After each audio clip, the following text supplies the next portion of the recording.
Kapag gumawa ka ng hook sa Facebook, kailangan boom, boom, boom. Yun ang pinaka-importante para makahit ka ng gantong klaseng mga hook rates. Tingnan mo to, 42% ang average ng creatives ko is 47% hook rate. Sa bawat 100 na tao, 47 na tao ang tumitigil para panoorin siya.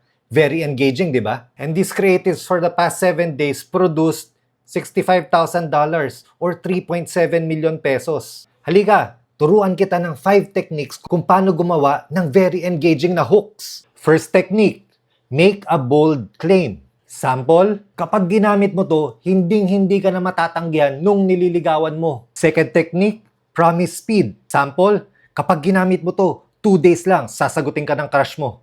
Third technique, highlight results. Sample, yung kaibigan ko, hindi pa siya nanliligaw, sinagot na siya. Fourth technique, spotlight and authority. Sample, 10 doktor na ang nagsabing effective to. Isa na doon, si Dr. Abelo. At the fifth and final technique, speak to a specific persona. Sample, para to sa mga mahilig manligaw, pero hindi sinasagot. Ganyan gumawa ng hooks. Kailangan engaging, pati may tama.